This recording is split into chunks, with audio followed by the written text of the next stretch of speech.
بسم اللہ الرحمن الرحیم۔ السلام علیکم۔ ہمارے گھر کے پاس ایک 60 سال کا بابا اپنی جوان بیٹی کے ساتھ ایک کرائے کے مکان میں رہتا تھا۔ اس کی بیوی فوت ہو گئی تھی اور اس کا کوئی بیٹا بھی نہیں تھا۔ بابا جی کی بیٹی بہت خوبصورت تھی۔ اس کی شادی کی عمر ہو گئی تھی۔ جو کوئی بھی اس لڑکی کا رشتہ مانگنے جاتا تو بابا جی اسے دھکے دے کر گھر سے نکال دیتا اور اپنی بیٹی کے بارے میں بہت ہی محتاط رہا کرتا تھا۔ کبھی بھی اس نے گھر کے دروازے کو کھلا نہیں چھوڑا تھا۔ میں بھی اکثر ان باپ بیٹی کو دیکھتی تو میرا دل چاہتا کہ میں جا کر اس کی بیٹی سے بات چیت کروں۔ ایک دن میں نے اپنی امی سے کہا، امی مجھے لگتا ہے کہ جا کر ساتھ والی کومل سے ملنا پڑے گا۔ بیچاری اکیلی ہے اور اس کا بوڑھا باپ ہر وقت اسے گھر میں بند رکھتا ہے۔ امی کہنے لگی کہ بیٹا یہ لوگ بہت ہی عجیب سے ہیں، تم خبردار، جو ان کے گھر گئی تو محلے میں سے کئی لوگ اس کی بیٹی کا رشتہ مانگنے گئے ہیں، مگر اس نے دھکے دے کر سب کو نکال دیا ہے۔ دیکھو اس کے پیچھے کوئی نہ کوئی وجہ تو ہوگی، مجھے تو دال میں کچھ کالا لگتا ہے۔ اماں کی بات سن کر میں سوچ میں پڑ گئی۔ میں نے آس پاس محلے والوں سے بھی پوچھا، انہوں نے بھی ایک عجیب سا شک ظاہر کیا۔ ایک آنٹی تو کہنے لگی کہ مجھے لگتا ہے کہ یہ باپ بیٹی نہیں ہے بلکہ کوئی اور بات ہے، یہ آدمی اپنی بیٹی سے کسی کو ملنے بھی نہیں دیتا ہے۔ میں آنٹی کی بات سن کر پریشان ہو گئی۔ اگر یہ آدمی اپنی بیٹی سے کسی کو ملنے نہیں دیتا تو کیا پتہ اس کے پیچھے کوئی گہری کہانی ہو، کوئی گہری وجہ ہوگی۔ میری بات سن کر وہ آنٹی ہوا میں ہاتھ لہراتے ہوئے بولی، ارے بیٹا کوئی وجہ نہیں ہوگی، بس آج کل کا زمانہ ہی خراب ہے، تم بھی ان لوگوں سے دور رہو۔ اب میرے ذہن میں تجسس پہلے سے زیادہ بڑھ چکا تھا۔ میں کسی صورت بھی اس معاملے کو یوں ہی جانے نہیں دینا چاہتی تھی۔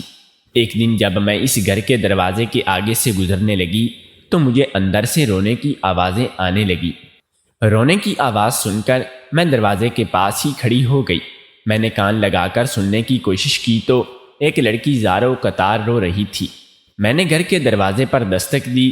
دروازہ کھلا تو سامنے وہی بابا جی کھڑے تھے۔ ان کے چہرے پر غصہ تھا۔ کیا بات ہے لڑکی؟ میں نے کہا، انکل معاف کیجئے گا لیکن آپ کے گھر سے کسی کے رونے کی آواز آ رہی تھی، اسی لیے میں پریشان ہو گئی۔ مجھے لگا شاید مجھے مدد کرنی چاہیے۔ ارے کس کی مدد بیٹا، مجھے تمہاری مدد کی ضرورت نہیں ہے، تم ہمارے معاملات سے دور رہو تو بہتر ہوگا۔ انکل نے کھری کھری سنا کر دروازہ میرے منہ پر بند کر دیا۔ میں حیران پریشان سوچنے لگی کہ کتنا ہی بدتمیز اور بد اخلاق شخص ہے۔ میں نے گھر جا کر یہ بات اپنی امی کو بتائی تو امی مجھ پر غصہ کرنے لگی اور کہنے لگیں کہ میں آج تمہارے ابا کو یہ بتاؤں گی کہ تم بلا وجہ کی ہمدردیاں جتانے کے لیے پڑوس میں پہنچ گئی تھی۔ تم ان کی کیا مدد کر سکتی ہو؟ میں یہ باتیں سن کر خاموش تو ہو گئی، لیکن میں نے سوچ لیا تھا کہ میں اس لڑکی سے دوستی کر کے رہوں گی جو اس گھر میں اپنے باپ کے ساتھ اکیلی رہتی ہے۔ کیا پتہ میں اس کی زندگی میں کوئی بہتری لا سکوں۔ ایک دن میں اپنی سہیلی مصباح کے گھر گئی جس کا گھر اسی محلے کے اندر تھا۔ میں نے مصباح سے کہا کہ ہم چھت پر چلتے ہیں، کیونکہ اس بوڑھے کا گھر مصباح کے گھر کے ساتھ جڑا ہوا تھا۔ اس کے گھر کا صحن ہمیں چھت سے نظر آ رہا تھا۔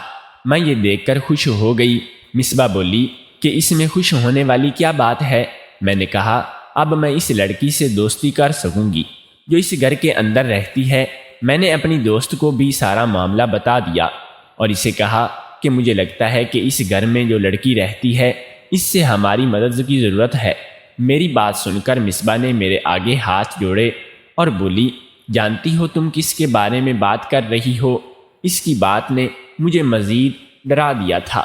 میں نے کہا، بس ایک بوڑھا باپ اور اس کی بیٹی رہتے ہیں یہاں پر۔ میری بات پر میری دوست کہنے لگی، پاگل، لڑکی ہو سکتا ہے کہ وہ دونوں میاں بیوی ہوں، اسی لیے وہ اپنی بیوی کو کسی سے ملنے نہیں دیتا کہ کہیں لوگ اسے یہ نہ کہہ دیں کہ تمہاری بیوی تو بہت کم عمر ہے، جبکہ تم تو اس کے باپ لگتے ہو، تمہارا شوہر زیادہ عمر کا ہے۔ میں نے اسے کہا کہ جو بھی ہے، میں نے اس لڑکی کو روتے ہوئے دیکھا ہے، اسے ہماری مدد کی ضرورت ہو سکتی ہے۔ میری دوست نے کہا کہ بہتر ہے کہ ہم اپنے کام سے کام رکھیں، ورنہ ہم بھی کسی مصیبت میں پھنس جائیں گے۔ ابھی میں اور مصباح یہ باتیں کر رہی تھی کہ وہ لڑکی ہمیں صحن میں چلتی پھرتی نظر آئی۔ میں نے اسے دیکھ کر مصباح کو اشارہ کیا تو وہ صحن میں آ گئی۔ اگر ہم چاہیں تو اس سے بات کر سکتے ہیں۔ مصباح کہنے لگی کہ تم ہی بات کرو، میں یہاں سے جا رہی ہوں، خواہ اس بوڑھے سے بے عزتی نہیں کروا سکتی۔ مصباح کے جانے کے بعد میں نے اس لڑکی کو اشارہ کیا۔ مجھے دیکھتے ہی وہ اندر کو جانے لگی تھی کہ میں نے اسے کہا کہ میں اس سے دوستی کرنا چاہتی ہوں۔ میری بات سن کر اس کے چہرے پر ایک دکھی سی مسکراہٹ ابھری اور وہ سیڑھیاں چڑھتی ہوئی چھت کی طرف آنے لگی۔ میں نے اس کے آتے ہی اسے سلام کیا، پھر پوچھنے لگی کہ تمہیں میرا خیال کیسے آیا؟ میں نے کہا کہ میں تمہیں اکثر دیکھتی رہتی ہوں، مجھے لگتا ہے کہ تم دکھی ہو، روتی رہتی ہو، مجھے تمہارے احساس ہے، کیا تم مجھ سے دوستی کرو گی؟ وہ بولی کہ مجھ سے دوستی کر کے کیا تم بھی برباد ہونا چاہتی ہو؟ اس کی یہ بات مجھے بہت ہی دکھی لگی تھی۔ میں نے کہا تم سے دوستی کر کے کوئی برباد کیوں ہونے لگا؟ اگر تم چاہو تو تم مجھ سے ہر طرح کی بات شیئر کر سکتی ہو، میں تمہاری مدد کروں گی اور وعدہ کرتی ہوں کہ کسی غیر انسان کو تمہارا کوئی راز نہیں بتاؤں گی۔ میری بات سن کر وہ ہنس کر کہنے لگی کہ میں ایک بدقسمت لڑکی ہوں، مجھے لگتا ہے کہ کہیں میرے باپ نے مجھے اس گھر میں بند کر کے اچھا نہیں کیا، لیکن اب جب اپنی کہانی دیکھتی ہوں تو ایسا لگتا ہے کہ ابا نے جو کیا وہ ٹھیک ہی کیا، میں اسی قابل تھی۔ میں اس کی بات سن کر پریشان ہو گئی۔ وہ تو پہیلیاں بجھوا رہی تھی، میرے پاس وقت کم تھا۔ اتنے میں میری دوست چھت پر آ گئی اور بولی تمہاری امی تمہیں بلا رہی ہے۔ میں اپنی امی کے ساتھ گھر واپس چلی گئی، لیکن میں نے سوچ لیا تھا کہ اب میں کومل کے گھر جا کر اس سے بات کیا کروں گی۔ اگلے دن پھر میں مصباح کے گھر گئی۔ میں نے دیکھا کہ چھت سے وہ لڑکی حسب معمول صحن میں بیٹھی ہوئی تھی، لیکن اب کی بار اس کی سسکیوں کی آواز اوپر تک آ رہی تھی۔ یہ دیکھ کر میں نے اسے اشارہ کیا تو وہ ہاتھ سے اشارہ کر کے بولی کہ میں اوپر نہیں آ سکتی، اگر تم چاہو تو میرے پاس آ سکتی ہو، دروازہ کھلا ہوا ہے۔ میں اس کے گھر چلی گئی۔ اس نے اپنے پیٹ پر ہاتھ رکھا ہوا تھا اور وہ بری طرح رو رہی تھی۔ کیا ہوا ہے؟ کیا تمہارے پیٹ میں درد ہے؟ وہ کہنے لگی کہ یہ درد میری موت کے ساتھ ہی ختم ہوگا۔ اس کی بات سن کر میری آنکھوں میں بھی آنسو آ گئے۔ دیکھو، دنیا میں ہر درد کا علاج ہے، اگر تمہیں کوئی مسئلہ ہے تو مجھے بتا سکتی ہو، میں تمہاری ہر طرح سے مدد کرنے کو تیار ہوں۔ بس تم میرے لیے دعا کرو کہ آخرت میں اللہ تعالیٰ مجھے معاف کر دے۔ میرا جرم بہت بڑا ہے اور میرے بابا بہت پاک دامن ہے۔ مجھے وہاں ڈر بھی لگ رہا تھا، اگر یہ بات اماں کو پتہ چل گئی تو وہ مجھ سے کتنی خفا ہوں گی، لیکن اس لڑکی کی شکل اور اس کی دکھ بھری باتیں آپ بھی سنتے تو آپ بھی یہی کرتے۔ میں یہ دیکھ کر حیران رہ گئی کہ غریب سے دکھنے والے اس باپ بیٹی کے پاس کافی کچھ تھا۔ لڑکی نے اپنے کمرے میں بہت سارے کپڑے رکھے ہوئے تھے اور یہ مہنگے کپڑے تھے۔ وہ کہنے لگی کہ یہ کپڑے میں کبھی نہیں پہنتی۔ میں نے بھی نوٹ کیا کہ اس نے خود تو ہر وقت گندے کپڑے پہن رکھے ہوتے ہیں، لیکن اس کے پاس ہر طرح کی ریشمی جوڑے تھے جنہیں دیکھ کر لگتا تھا کہ یہ لڑکی بہت زیادہ امیر ہے۔ اگر تمہارے پاس اتنے اچھے کپڑے ہیں تو تم انہیں پہنتی کیوں نہیں؟ میری بات سن کر وہ رونے لگی۔ بس پھر کبھی میں تمہیں بتاؤں گی، اب ان کپڑوں کو پہن کر مجھے خود سے وحشت ہوتی ہے۔ اگر تم لے جانا چاہتی ہو تو لے جاؤ، تمہیں بہت اچھے لگیں گے۔ اس کی بات سن کر میں خاموش ہو گئی تھی۔ میں کسی صورت اس کے وہ کپڑے نہیں لینا چاہتی تھی، لیکن اس نے بہت زیادہ اصرار کیا تو میں نے ایک سوٹ اٹھا لیا۔ وہ بولی کہ تم اسے لے جاؤ اور جب میں مر جاؤں تو میرے جنازے پر ضرور آنا۔ خدا کا خوف کرو لڑکی، تمہاری عمر ہی کتنی ہے اور تم مرنے کی باتیں کر رہی ہو۔ پھر اس نے اپنے کمرے میں رکھی ایک الماری کو بڑی احتیاط سے کھولا، اس میں سے ایک کالے رنگ کی ڈائری نکالی اور پھر اسے ایک لفافے میں ڈال کر مجھے دے دی اور کہا کہ میرے مرنے کے بعد یہ میرے ابا کو دے دینا۔ میں نے مارے تجسس کے اس سے وہ ڈائری بھی لے لی اور اپنے گھر واپس آ گئی۔ اس کے پیٹ میں جو درد تھا وہ بڑھتا جا رہا تھا۔ میں گھر واپس آئی، اماں نے میرے ہاتھ میں اتنا مہنگا سوٹ دیکھا تو کہنے لگی بیٹی یہ تم کہاں سے لے کر آئی ہو؟ میں اماں سے کوئی بھی بات چھپا نہیں سکتی تھی۔ ڈائری کے علاوہ ہر بات میں نے اپنی اماں کو بتا دی۔ میری اماں نے یہ سنا تو اپنا سر پکڑ کر بیٹھ گئی، بولی کہ تم کتنی بے وقوف ہو، میں تمہیں جس بات سے منع کرتی ہوں تم وہی حرکت کرتی ہو، اور اگر تمہارے ابا کو یا محلے والوں کو یہ پتہ چلی تو کیا کہیں گے کل کو اس لڑکی کے ساتھ کچھ ہو گیا تو تم کیا کرو گی؟ وہ تو مرنے کی باتیں کر رہی ہے، اگر وہ سچ میں مر گئی تو کیا ہوگا؟ امی آپ کتنی خود غرض ہیں۔ امی نے میری باتیں سن کر مجھ پر سختی سے پابندی لگا دی کہ تم دوبارہ اس گھر کی طرف جانے کا سوچو گے بھی نہیں۔ میں پچھتا رہی تھی کہ میں نے اپنی اماں کو خواہ اتنی بڑی بات بتا دی، لیکن میرے پچھتانے کو زیادہ وقت نہیں گزرا تھا کہ 2 دن بعد اس گھر سے موت کی خبر آئی۔ پتہ چلا کہ وہ لڑکی جو اپنے باپ کے ساتھ اکیلی رہتی تھی اپنے اللہ کو پیاری ہو گئی ہے۔ یہ بات سن کر ہم سب حیران تھے، محلے والے بھی حیران تھے کہ ایک نوجوان لڑکی کیسے اچانک بنا کسی وجہ سے موت کے منہ میں جا سکتی ہے۔ سب لوگوں کو لگا کہ یہ بوڑھا آدمی ضرور کسی نہ کسی طرح اپنی بیٹی کی موت کا قصوروار ہے، لہٰذا اسے پوچھ گچھ کی جانی چاہیے۔ سب لوگ اس کے گھر میں جمع ہو گئے، میرے ابا بھی اسی گھر میں چلے گئے۔ ابا نے اس بوڑھے آدمی سے پوچھا کہ تم نے اپنی بیٹی کا رشتہ کیوں طے نہیں کیا اور اس کے مرنے کی کیا وجہ ہے؟ بوڑھا رونے لگا اور رو رو کر اس کا برا حال تھا۔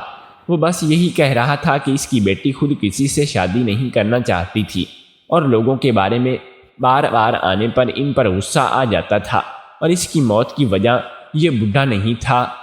اب سب لوگ اس سے زبردستی بھی نہیں کرنا چاہتے تھے، چنانچہ پولیس کو اطلاع کی گئی۔ پولیس کو بتایا گیا کہ یہاں پر ایک پر اسرار موت واقعہ ہوئی ہے، لہٰذا یہ باتیں سن کر بوڑھا بہت زیادہ تڑپنے لگا اور بولا کہ میں اپنی بیٹی کی لاش کی بے حرمتی نہیں ہونے دوں گا۔ وہ قدرتی موت فوت ہوئی ہے، میں اس کے بارے میں کچھ نہیں جانتا۔ کافی عرصے سے وہ پریشان تھی، مجھے کیا پتا کہ اس کی پریشانی کیا تھی۔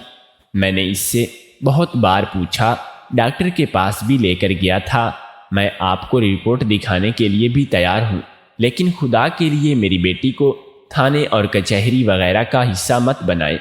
ابا نے بوڑھے سے کہا کہ آپ کی بیٹی کی لاش کا پوسٹ مارٹم ہوگا اور اس کی تفتیش کی جائے گی۔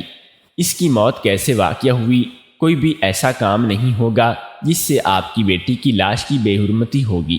اگر آپ کو لگتا ہے کہ آپ بے قصور ہیں تو ہو سکتا ہے کہ اور کوئی اس کی موت کی وجہ بنا ہو، لیکن بنا تفتیش کے اپنی بیٹی کو دفنانے کا مطلب یہ ہے کہ آپ اسے انصاف سے محروم کر رہے ہیں، یہ اس کا حق ہے۔ سارے محلے والوں کی باتیں سننے کے بعد بوڑھا ان کے آگے ہاتھ جوڑنے لگا، لیکن کسی نے بھی اس کی بات پر یقین نہیں کیا، کیونکہ سب کو شک تھا کہ وہ زیادہ منتیں بھی اسی لیے کر رہا ہے کیونکہ موت کی خود اس کا ہاتھ ہے۔ بالآخر پوسٹ مارٹم کے لیے لاش کو تھانے سے ہسپتال پہنچایا گیا۔ پوسٹ مارٹم کے دوران خدا جانے کیا ہوا کہ جب بوڑھا گھر آیا تو وہ بہت ہی مطمئن بھی تھا اور حیران بھی تھا، اس کے آنسو اب خاموش ہو چکے تھے، لیکن کسی کو یہ نہیں پتا تھا کہ پوسٹ مارٹم کی رپورٹ کیا آئی ہے۔